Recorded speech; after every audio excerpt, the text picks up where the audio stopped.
Did you know a single household switch is the reason several American cities still exist?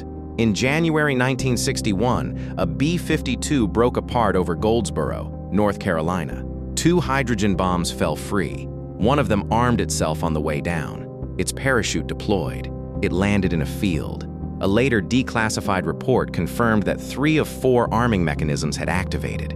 The only thing that stopped a thermonuclear explosion over the American Southeast was one low-voltage switch, the kind inside a washing machine.